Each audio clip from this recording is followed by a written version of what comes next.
साधकं सदा विमुक्तिसाधकं कलाधरावतंसकं विलासिलोकरञ्जकम् अनायकैकनायकं विनाशिते भदैत्यकं नताशुभाशुनाशकं नमामि तं विनायकम्।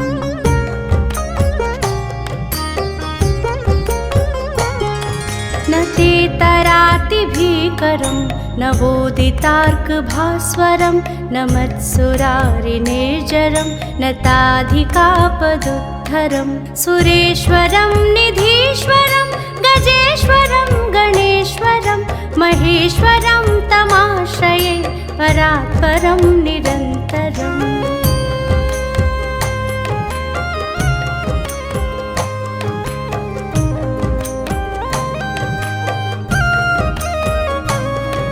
समस्तलोकशङ्करं निरस्तदैत्यकुञ्जरं दरेतरोदरं वरं भरे भवक्त्रमक्षरं कृपाकरं क्षमाकरं मुदाकरं यशस्करं नमस्करं नमस्कृतां नमस्करोमि भास्वरम्।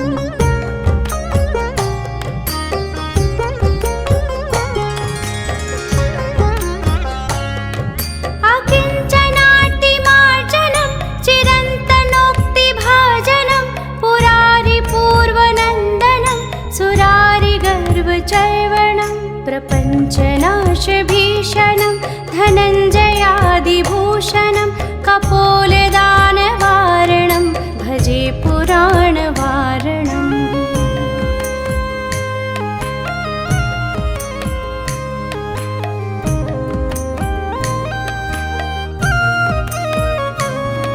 नितान्तकान्तदन्तकान्तिमन्तकान्तकात्मजम् अचिन्त्यरूपमन्तहीनमन्तराय कृन्तनं हृदन्तरे निरन्तरं वसन्तमेव योगिनां तमेकदन्तमेव तं विचिन्तयामि सन्ततम्।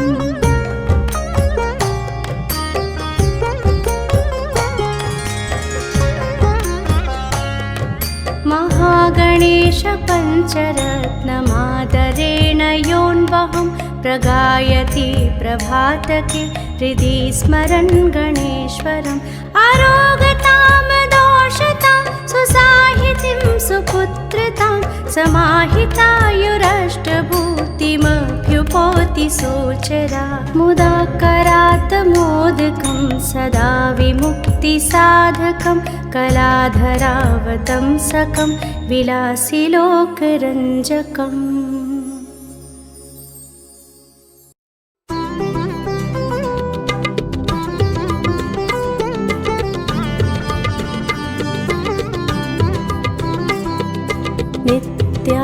नित्यानन्दकरी वराभयकरी सौन्दर्यरत्नाकरी निर्धूताखिलघोर पावनकरी प्रत्यक्ष माहेश्वरी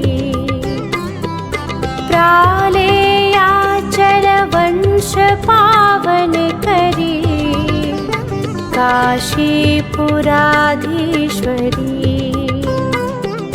भिक्षां देहि कृपावलम्बनकरी मातान्नपूर्णेश्वरी।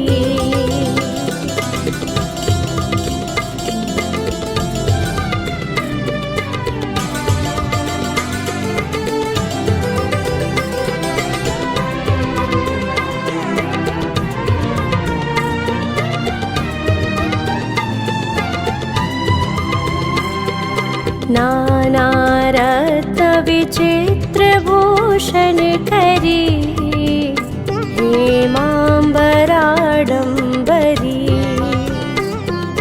मुक्ताहारविलम्बमानविलस त्वक्षोजकुम्भान्तरी काश्मीरागरुभासिताङ्गरुचिरे काशीपुरा भिक्षां देहि कृपावलम्बनकरी मातान्नपूर्णेश्वरी।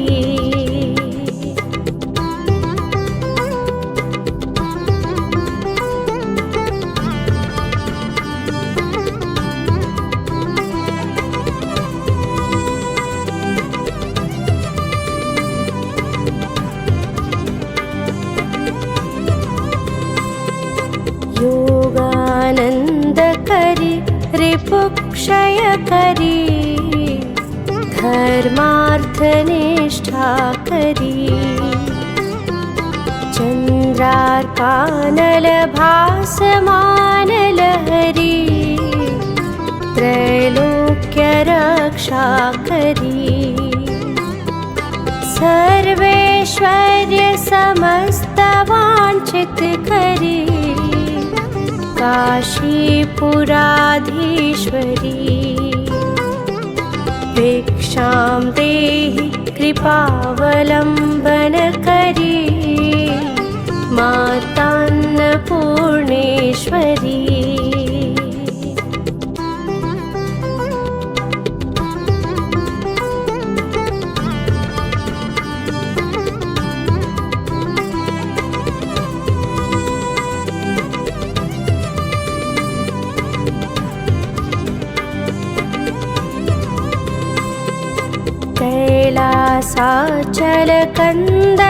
कैलासाचलकन्दरालयकरी गौरी उमाशङ्करी कौमारी निगमार्थगोचरकरी ओङ्कारबीजाक्षरी मोक्षद्वारकपाटपाटनकरी काशीपुराधीश्वरी। भिक्षां देहि कृपावलम्बनकरी मातान्नपूर्णेश्वरी।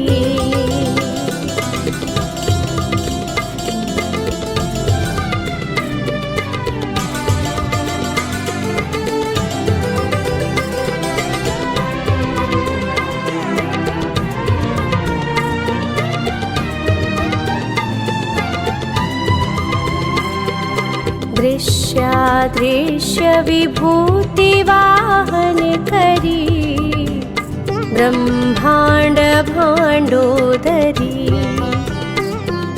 लीलानाटकसूत्रभेदनकरी विज्ञानदीपाङ्कुरी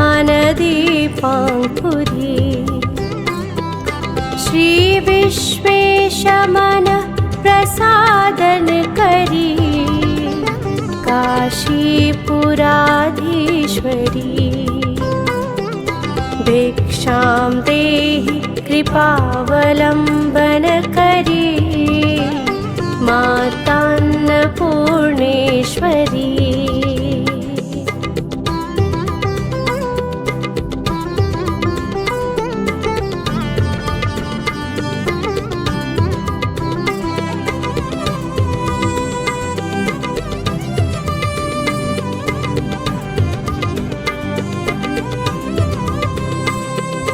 पूर्वी सर्वजनेश्वरी भगवती मातान्नपूर्णेश्वरी। वेणीनीलसमानकुन्तलहरी नित्यानदानेश्वरी सर्वानन्दकरी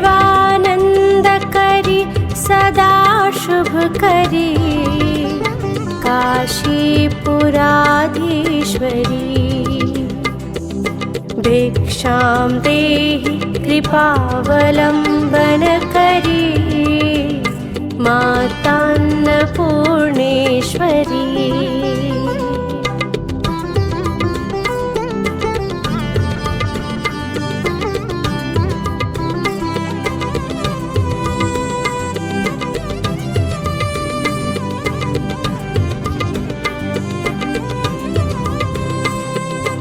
आदिक्षान्त समस्त वर्णन करी शम्भो स्त्रीभावा करी काश्मीरात्रिजलेश्वरी त्रिलहरी नित्याङ्कुरा शर्वरी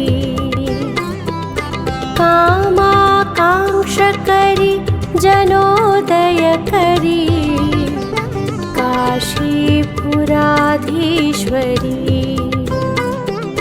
भिक्षां देहि कृपावलम्बनकरी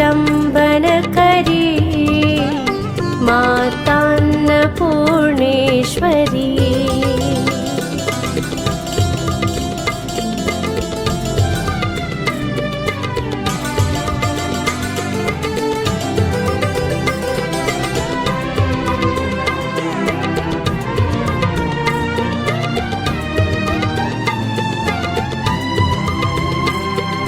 देवी सर्वविचित्ररत्नरचिता दाक्षायणी सुन्दरी वामं स्वादुपयोधर प्रियकरी सौभाग्यमाहेश्वरी भक्ताभीष्टकरी सदा शुभकरी काशीपुराधीश्वरी भिक्षां देहि कृपावलम्बनकरी मातान्नपूर्णेश्वरी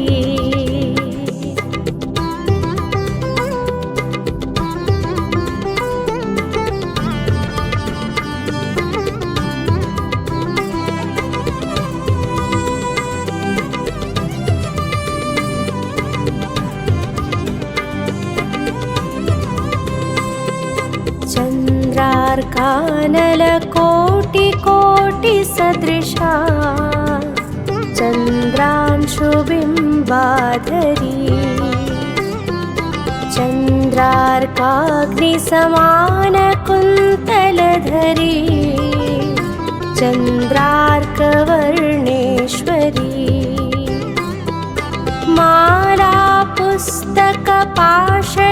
मालापुस्तकपाशशाङ्कुशधरी काशीपुराधीश्वरी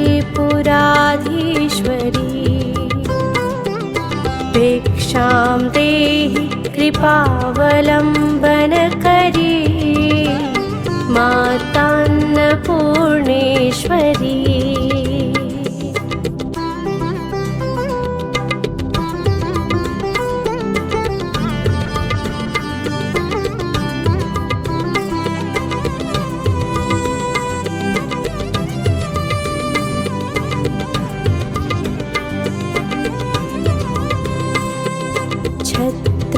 त्राणकरी महाभयकरी माता कृपासागरी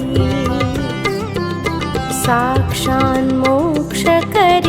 सदा शिवकरी विश्वेश्वर श्रीधरी दक्षाक्रन्दकरी निरामयकरी काशीपुराधीश्वरी भिक्षां देहि कृपावलम्बनकरी मातान्नपूर्णेश्वरी भिक्षां देहि कृपावलम्बनकरी मातान्नपूर्णेश्वरी अन्नपूर्णे सदा पूर्णे शङ्करप्राणवल्लभे ज्ञानवैराग्यसिद्ध्यर्थं भिक्षां देहि च पार्वती माता च पार्वती देवी पिता देवो महेश्वरः बान्धवाः शिवभक्ताश्च स्वदेशो भुवनत्रयम्।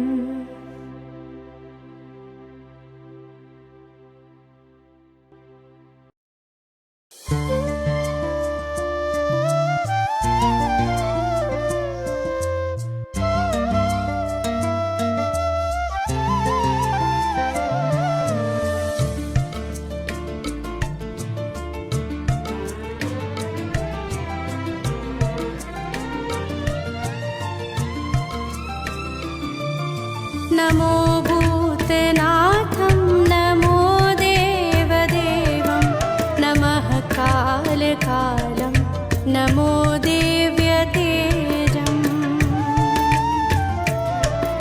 नमो भूतनाथं नमो देवदेवं नमः कालकालं नमो दिव्यतेजं। नमः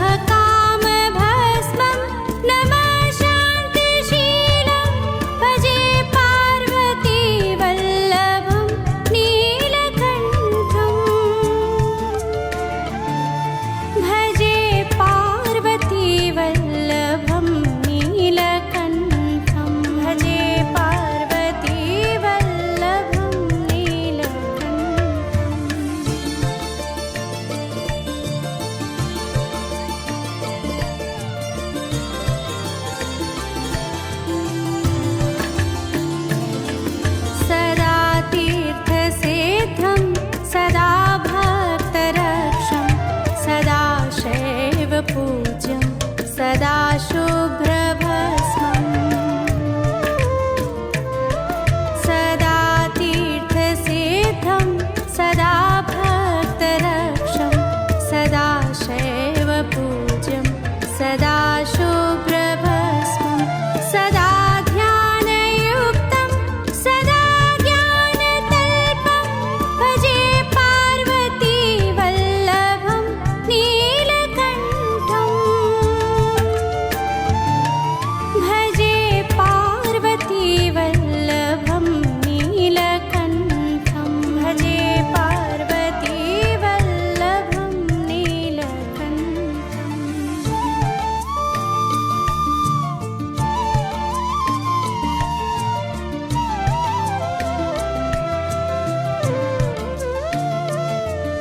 श्मशानं शयानं महास्थानवासं शरीरं गजानां सदा चर्मवेष्टम्। श्मशानं शयानं महास्थानवासं शरीरं गजानां सदा चर्मवेष्टम्। पिशाचं निशोचं पशूनां प्रतिष्ठं भजे पार्वती वल्लभं नीलकण्ठम्। भजे पार्वती वल्लभं नीलकण्ठं। भजे पार्वती वल्लभं नीलकण्ठम्।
शिरशुद्धगङ्गा शिवा वामभागं बृहद्दीर्घकेशं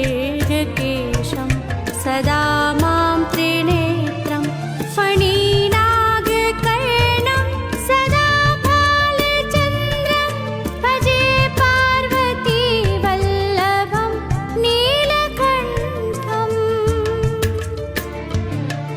भजे पार्वती वल्लभं नीलकण्ठं भजे पार्वती वल्लभं नीलकण्ठम्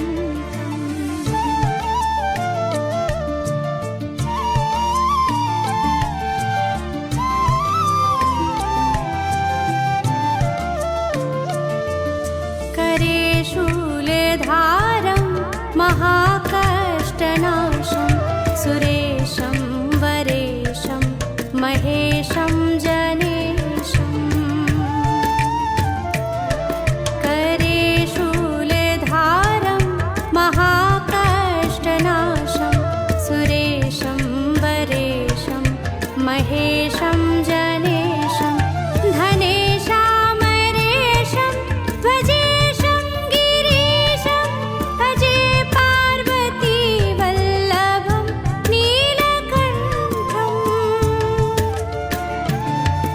भजे पार्वती वल्लभं नीलकण्ठं भजे पार्वती वल्लभं नीलकण्ठम्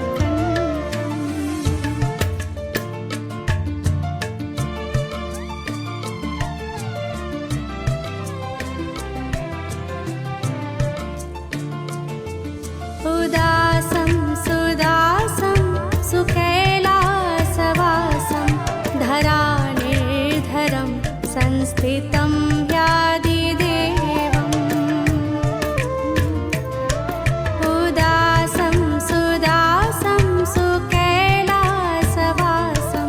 धरानिर्धरं संस्थितं व्याधिदेवम्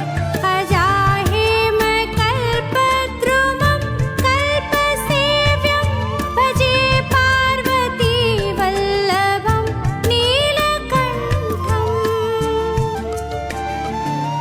भजे पार्वती वल्लभं नीलकण्ठं भजे पार्वती वल्लभं नीलकण्ठम्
शिवाय नमः शिवाय नमः शिवाय नमः शिवाय नमः।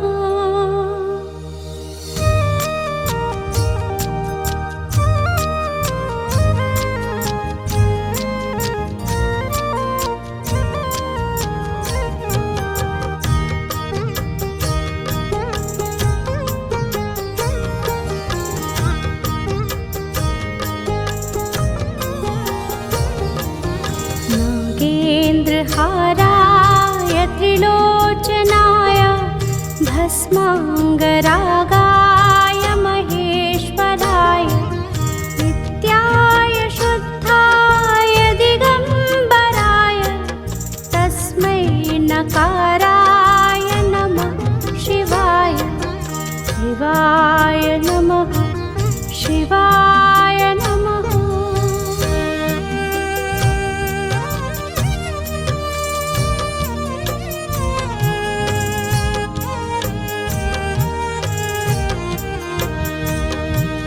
मंदाकिनी सलिल चंदन चर्चिताय नंदीश्वर प्रमथनाथ महेश्वराय मंदार पुष्प बहु पुष्प सुपूजिताय तस्मै मकाराय नमः शिवाय शिवाय नमः शिवाय नमः।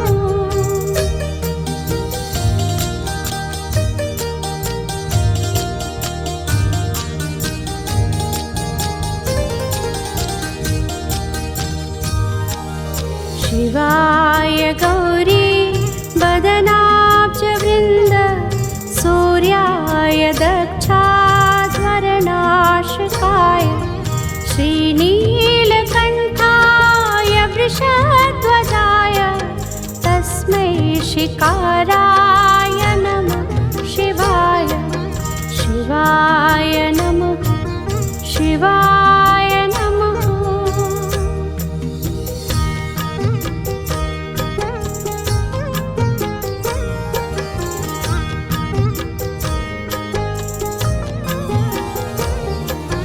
वसिष्ठ कुम्भो भवगौतमार्य मुनीन्द्र देवार्चितशेखराय चन्द्रार्क वैश्वानरलोचनाय तस्मै वकाराय नमः शिवाय शिवाय नमः शिवाय नमः।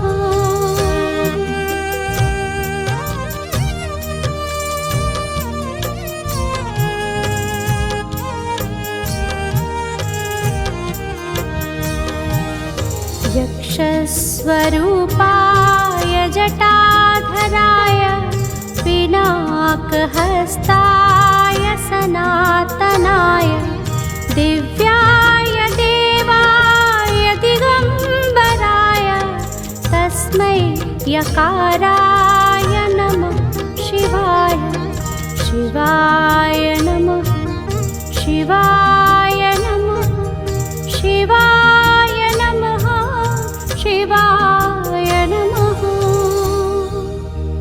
पञ्चाक्षरमिदं पुण्यं यः पठेत् शिवसन्निधौ शिवलोकमवाप्नोति शिवेन सह मोदते। सारेगामा कारवां इस तोहफे में है 5000 सुनहरे गाने और कुछ यादें।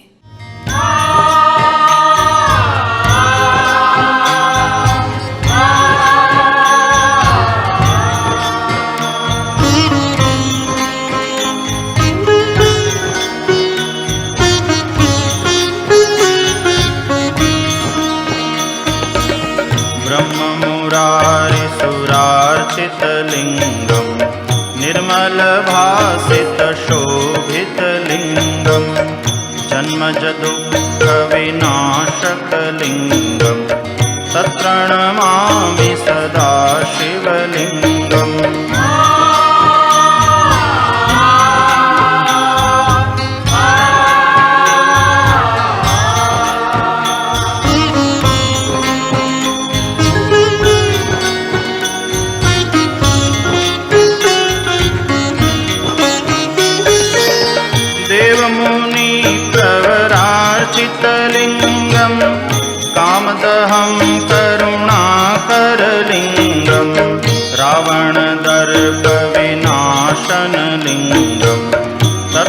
तत्प्रणमामि सदा शिवलिङ्गम्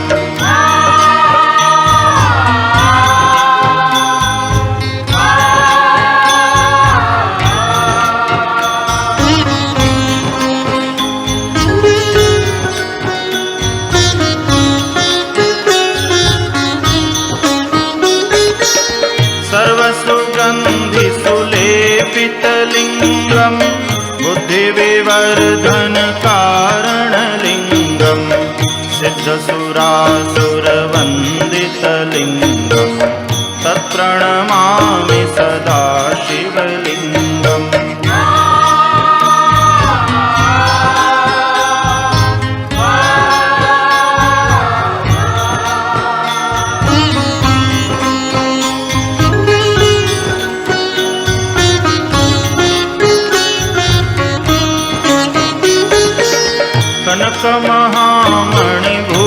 कनकमहामणिभूषितलिङ्गम् फणिपतिवेष्टितशोभितलिङ्गम् दक्षसूयाग्निविनाशकलिङ्गम् तत्प्रणमामि सदा शिवलिङ्गम्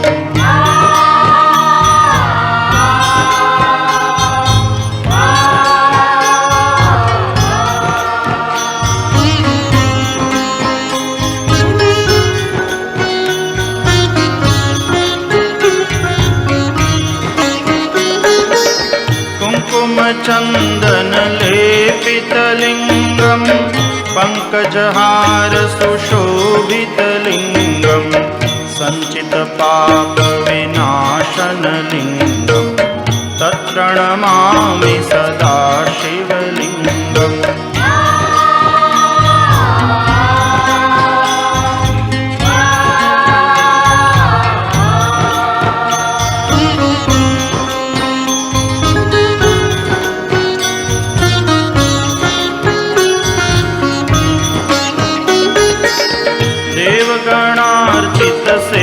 देवगणार्चितसेवितलिङ्गम् भावैर्भक्तिभिरेव च लिङ्गम् दिनकरकोटिप्रभाकरलिङ्गम् तत्प्रणमामि सदा शिवलिङ्गम्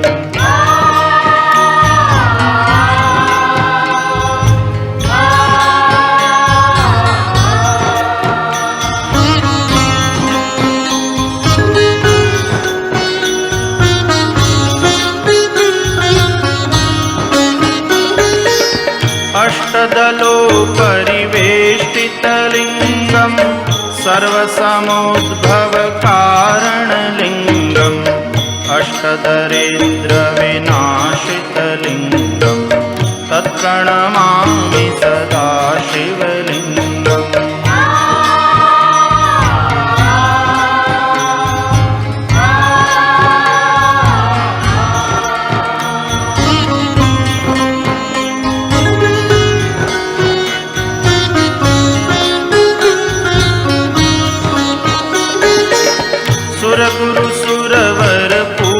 सुरगुरुसुरवरपूजितलिङ्गम् सुरवनपुष्पसदार्चितलिङ्गम् परात्परं परमात्मकलिङ्गम् तत्प्रणमामि सदा शिवलिङ्गम् तत्प्रणमामि सदा शिवलिङ्गम् तत्प्रणमामि सदा शिवलिङ्गम् लिङ्गाष्टकमिदं पुण्यं यः पठेत् शिवसन्निधौ शिवलोकमवाप्नोति शिवेन सह मोदते इति श्रीलिङ्गाष्टकस्तोत्रं सम्पूर्णम्।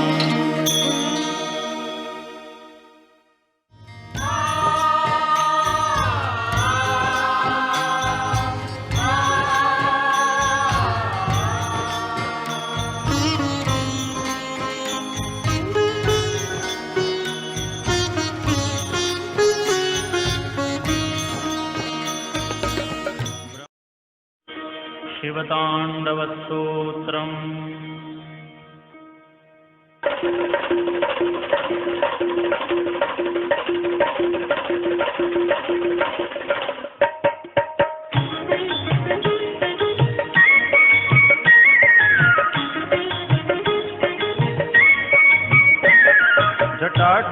गलज्जलप्रवाहपावितस्थले कलेवलम्ब्यलम्बिताम्बुजङ्गतुङ्गमालिकाम् डमड्डमड्डमड्डमन्निनादवड्डमर्वयम् चकार चण्डताण्डवं तनोतु नः शिवः शिवम्।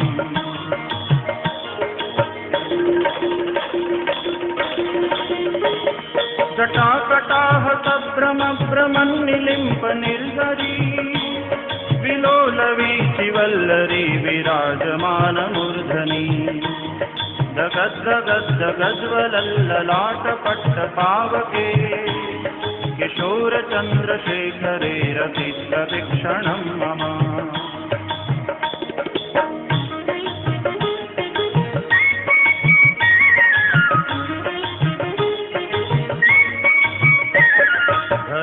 धराधरेन्द्रनन्दिनी विलासबन्धुबन्धुर पुरस्दिगन्तसन्तति प्रमोदमानमानसे कृपाकटाक्षधोरणी निरुद्धदुर्धरापदी क्वचिद्दिगम्बरे मनो विनोदमेतु वस्तुनि।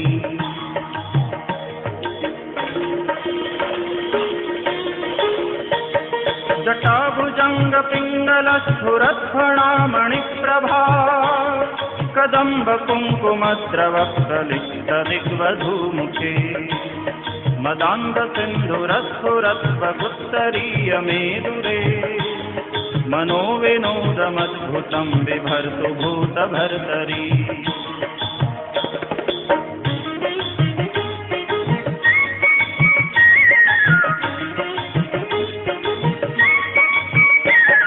सहस्रलोचन प्रभृत्य शेषलेखशेखर प्रसूनधूलिधोरणी विदूसराङ्घ्रिपीठभू भुजङ्गराजमालया निबद्धजाटचूटकः श्रियै चिराय जायतां चकोरबन्धुशेखर।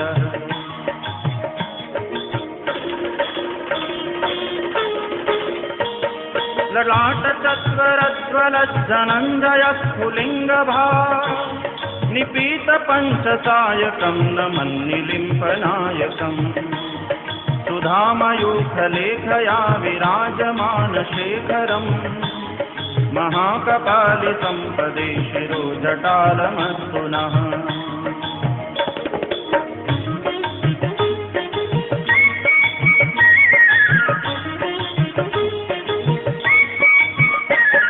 करालभालपट्टिकाधगद्धगद्धगज्ज्वल धनञ्जयाहुतिकृतप्रचण्डपञ्चसायके धराधरेन्द्रनन्दिनी कुचाग्रचित्रपत्रक प्रकल्पनैकशिल्पिनी त्रिलोचने रतिर्मम।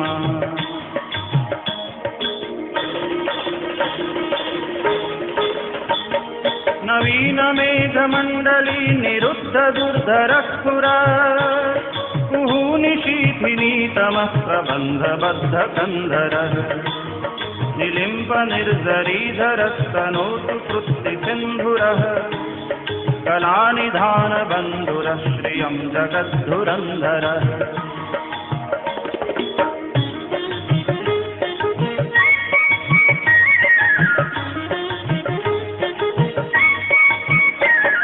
प्रफुल्लनीलपङ्कजप्रपञ्चकालिमप्रभा स्वलम्बिकण्ठकन्दलीरुचिप्रबद्धकन्धरम् स्मरच्छिदं पुरच्छिदं भवच्छिदं मखच्छिदं गजच्छिदान्धकच्छिदं समन्तकच्छिदं भजे।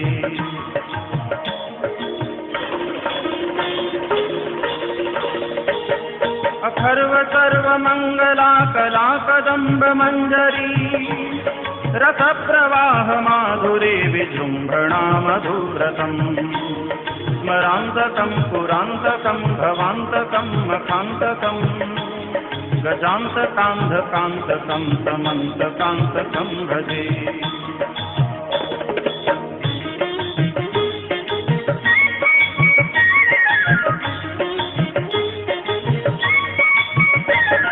जयत्वदभ्रविभ्रमभ्रमद्भुजङ्गमश्वत विनिर्गमत्क्रमस्फुरत्करालभालहव्यवा धिमिद्धिमिद्धिमिध्वनन् मृदङ्गतुङ्गमङ्गल ध्वनिक्रमप्रवर्तितप्रचण्डताण्डव शिवः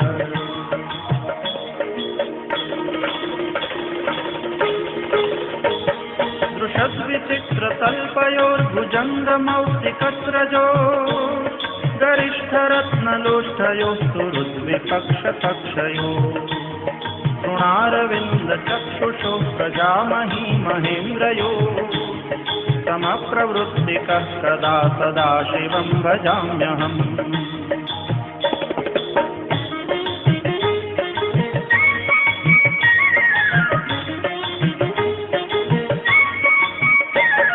कदा निलिम्पनिर्झरी निकुञ्जकोटरे वसन् विमुक्तदुर्मतिः सदा शिरस्थमञ्जलिं वहन् विलोललोललोचनो ललामभाललग्नकः शिवेति मन्त्रमुच्चरन् कदा सुखी भवाम्यहम्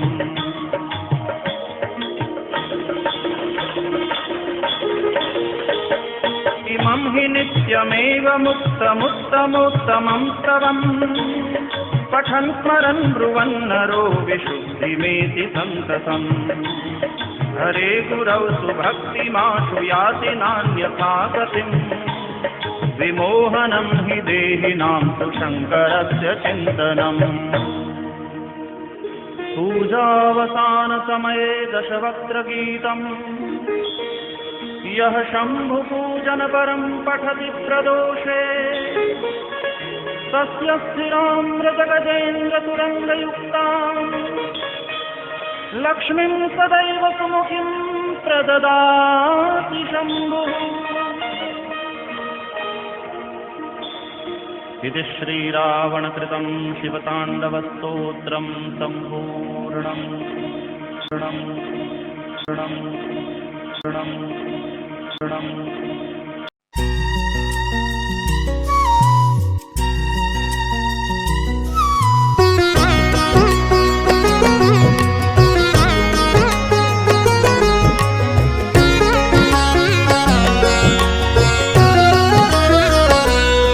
जगदीश सुधीश भवेश विभो परमेश परात्पर भूत पिता प्रणतं पतितं हतबुद्धिबलं जनतारण तारय तापितकं जनतारण तारय तापितकं जनतारण तारय तापितकम्।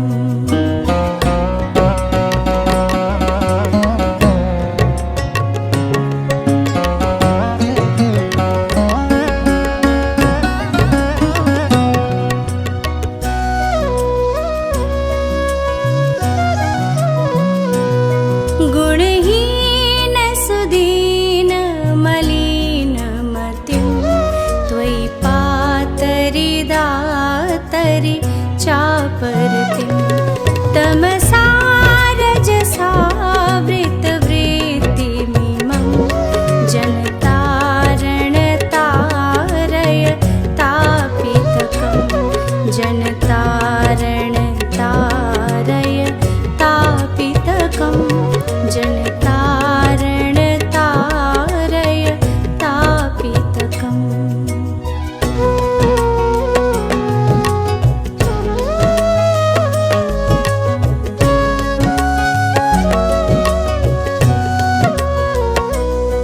मम जीवनमीनमिमं पतितं मरुभोर्भुविह सुविहमः करुणाब्धिचलोर्मि जलानयनं जनतारण तारय तापितकं जनतारण तारय तापितकं जनतारण तारय तापितकम्।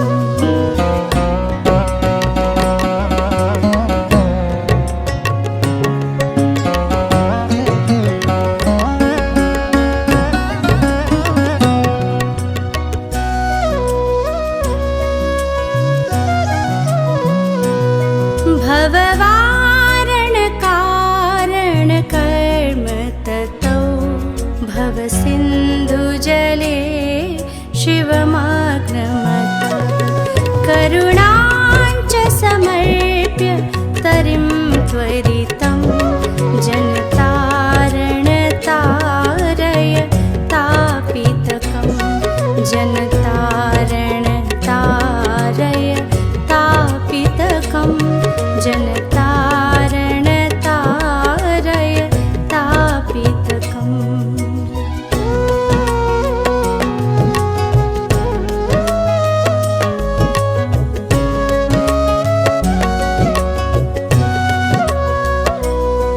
अतिनाश्य जनुर्मम पुण्यरुचे दुरितौघभरैः परिपूर्णभुवः सुजघन्यमगन्यमपुण्यरुचिं जनतारणतारय तापितकं जनतारणतारय तापितकं जनतारणतारय तापितकम्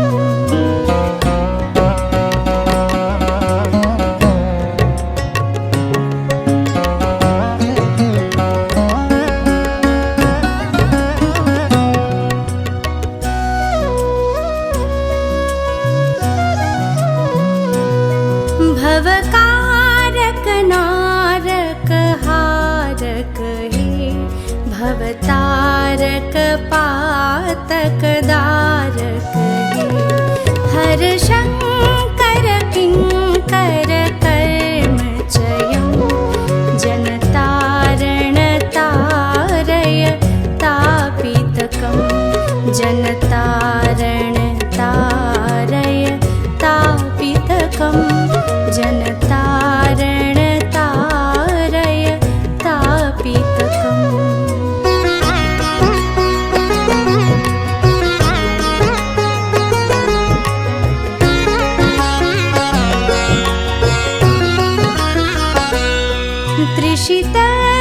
त्रिषितश्चिरमस्मि सुधां हितमे च्युत चिन्मय देहि वदान्यवर अतिमोहवशेन विनष्ट कृतं जनतारणतारय तापितकं जनतारणतारय तापितकं जनतारणतारय तापितकम्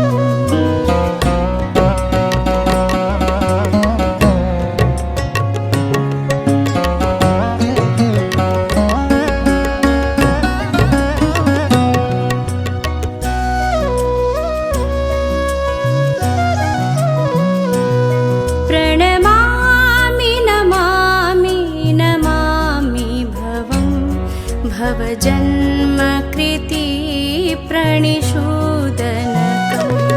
गुणहीनमनन्तमितं शरणं जनतारणतारय तापितकं जनतारणतारय तापितकं जनतारणतारय तापितकम्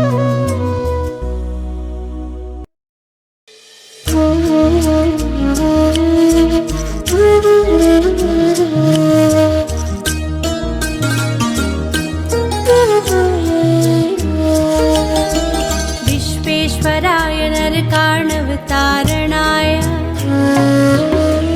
कर्णामृताय शशिशेखरधारणाय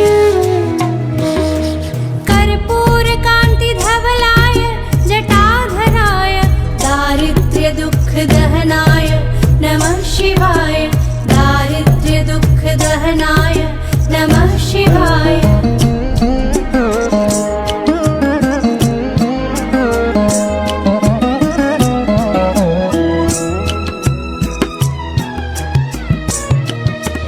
गौरीप्रियाय रजनीशकलाधराय कालान्तकाय भुजगाधिपकङ्कणाय गङ्गाधराय गजराज विमर्दनाय दारिद्र्यदुःखदहनाय नमः शिवाय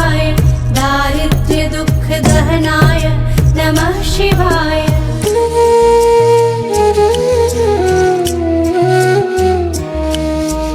भक्तिप्रियाय भवरोगभयापहाय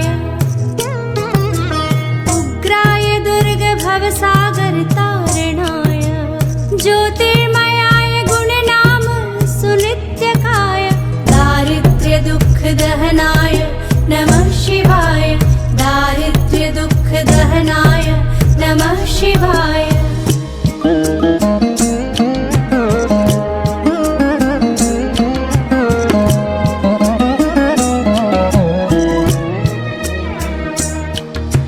चर्माम्बराय शवभस्मविलेपनाय भालेक्षणाय मणिकुण्डलमण्डिताय मञ्जीरपादयुग्लाय जटाधराय दारिद्र्यदुःखदहनाय नमः शिवाय। दारिद्र्यदुःखदहनाय नमः शिवाय।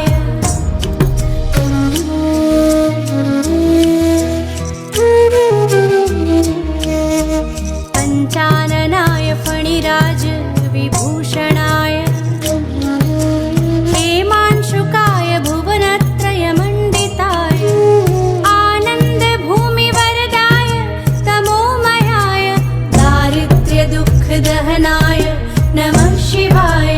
दारिद्र्यदुःखदहनाय नमः शिवाय।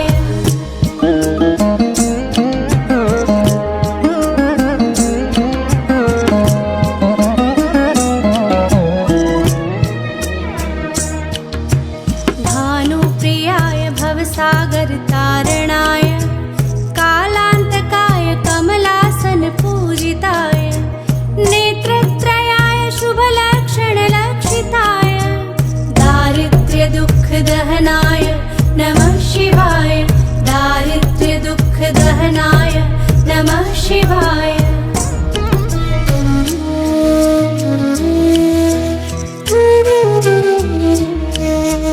रामप्रियाय रघुनाथवरप्रदाय नागप्रियाय नरकाणवतारणाय पुण्येषु पुण्यभरिताय सुरार्चिताय दारिद्र्यदुःखदहनाय नमः शिवाय। दारिद्र्यदुःखदहनाय नमः शिवाय।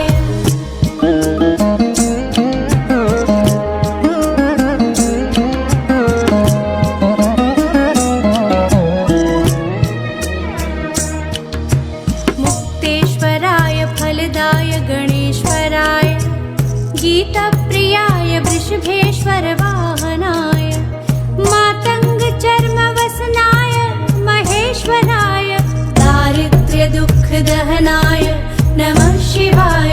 दारिद्र्यदुःखदहनाय नमः शिवाय। दारिद्र्यदुःखदहनाय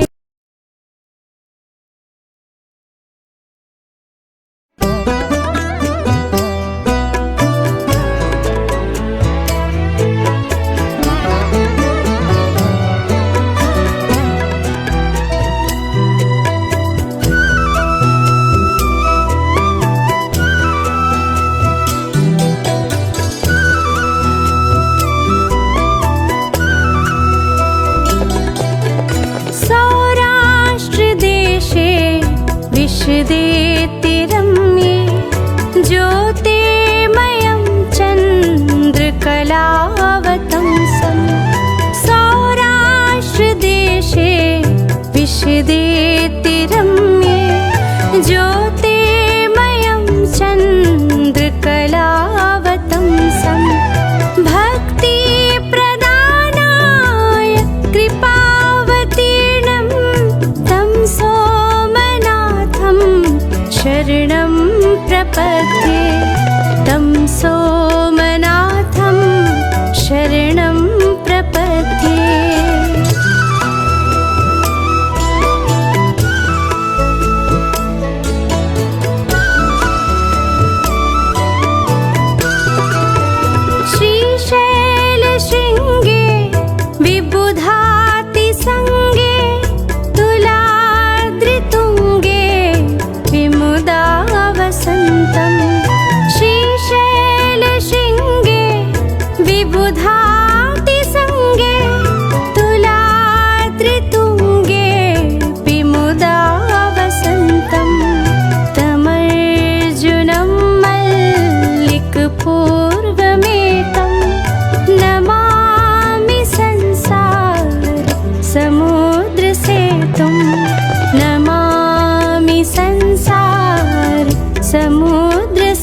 भवितुम्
पादपद्मं श्रीवैद्यनाथं तमहं नमामि।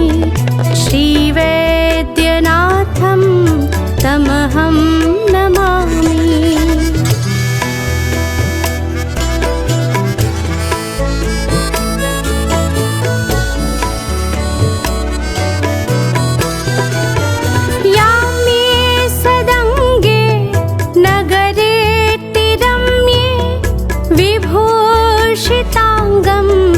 विविधैश्च भोगे याम्ये सदङ्गे नगरेऽतिरम्ये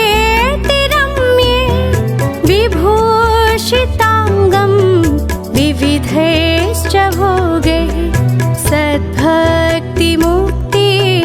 प्रदमीशमेकं श्रीनागनाथं शरणं प्रपद्ये। श्रीनागनाथं शरणं प्रपद्ये।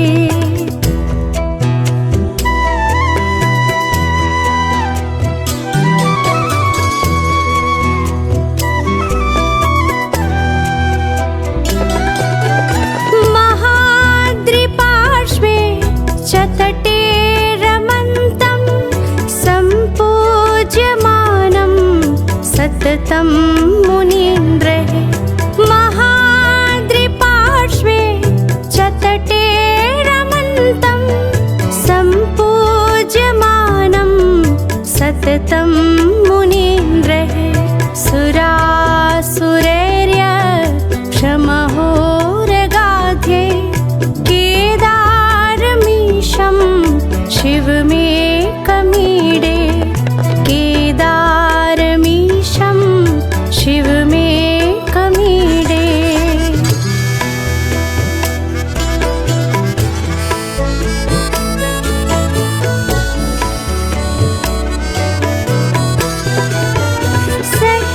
सह्याद्रिशीर्षे विमले वसन्तं गोदावरीतीरपवित्रदेशे।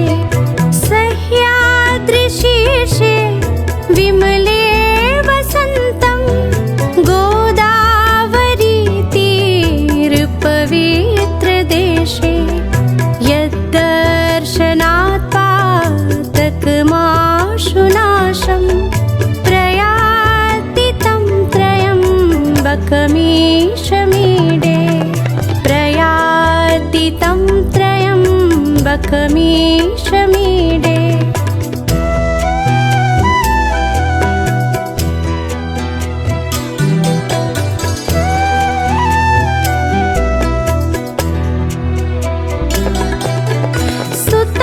सुताम्रपाणे जलराशियोगे निबध्य सेतुं विशिखैरसङ्ख्ये सुताम्रपाणे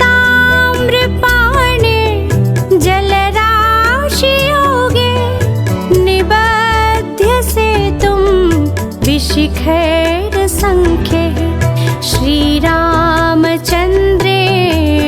समर्पितं तं रामेश्वराख्यं नियतं नमामि रामेश्वराख्यं नियतं नमामि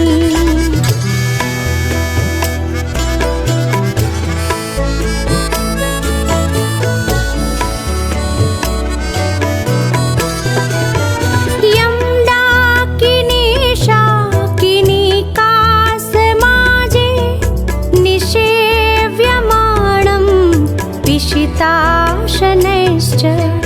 यं डाकिनी शाकिनी कासमाजे निषेव्यमाणं पिशिताशनैश्च सदैव भीमादीपप्रसिद्धं तं शङ्करं भक्तहितं नमामि तं शङ्करं भक्तहितं नमामि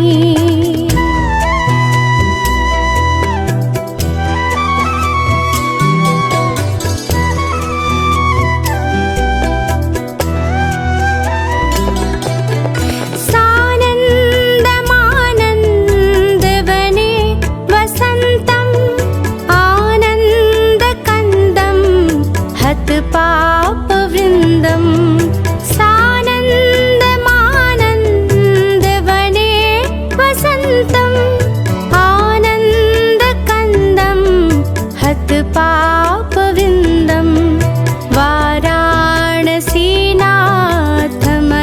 वाराणसीनाथमनाथनाथं श्रीविश्वनाथं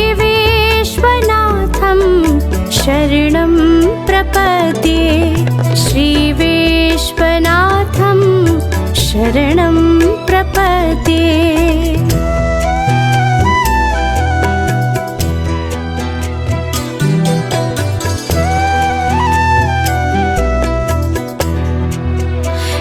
इलापुरे रम्यविशालकेऽस्मिन् समुल्लसन्तं च जगद्वरेण्यम् इलापुरे रम्यविशालकेऽस्मिन् समुल्लसन्तं च जगद्वरेण्यं वन्दे महोदारतरस्वभावं गृष्णेश्वराख्यं शरणं प्रपद्ये गृष्णेश्वराख्यं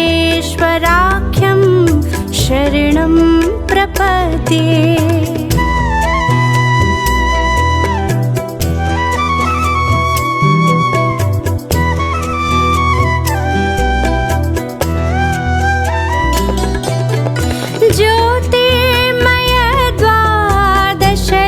ज्योतिर्मयद्वादशलिङ्गकानां शिवात्मनां प्रोक्तमिदं क्रमेण ज्योतिर्मयद्वादशलिङ्गकानां शिवात्मनां प्रोक्तमिदं क्रमेण स्तोत्रं पठित्वा मनुज्योतिभक्त्या फलं तदालोक्य निजं भजे च स्तोत्रं पठित्वा मनुज्योतिभक्त्या फलं तदालोक्य निजं भजे च फलं तदालोक्य निजं भजे च।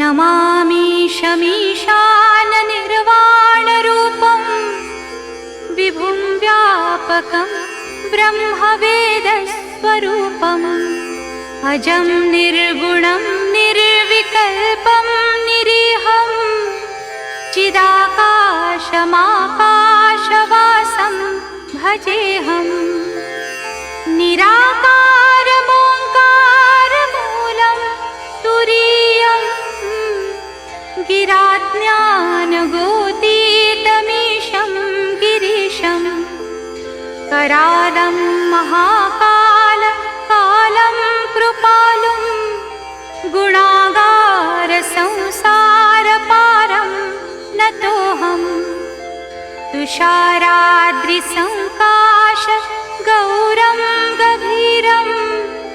मनोभूतकोटिप्रभाश्रीशरीरं स्फुरन्मौलिकल्लोलिनी चारुगङ्गा लसद्भालबालेन्दुकण्ठे भुजङ्गा चलत्कुण्डलं भ्रूसुनेत्रं विशालं प्रसन्नाननं नीलकण्ठं दयालुं मृगाधीशचर्माम्बरं मुण्डमालं प्रियं शङ्करं सर्वनाथं भजामि प्रचण्डं प्रकृष्टं प्रगल्भं मरीशम् अखण्डं मजं भानुकोटिप्रकाशम् त्रयशूलनिर्मूलनं शूलपाणिं भजेऽहं भवानीपतिं भावगम्यं कलातीतकल्याणकल्पान्तकारी सदा सच्चिदानन्ददाता पुरारी चिदानन्दसन्दोहमोहापहारी प्रसीद प्रसीद प्रभो मन्मथारी न यावत् उमानाथ पादारविन्दं भजन्ति हलोके परे वा नराणाम् न तावत् सुखं शान्ति सन्तापनाशं प्रसीद प्रभो सर्वभूताधिवासम् न जानामि योगं जपं नैव पूजा न तोऽहं सदा सर्वदा शम्भुतुभ्यं जराजन्म दुःखौघतातप्यमानं प्रभो पाहि शापान्नमामीश शम्भो रुद्राष्टकमिदं प्रोक्तं विप्रेण हरतुष्टये ये पठन्ति नरा भक्त्या तेषां शम्भुः प्रसीदति इति श्रीमद् रामायणे विप्रकृतं रुद्राष्टकं श्रीशिवार्पणमस्तु। ॐ शान्ति शान्ति शान्ति।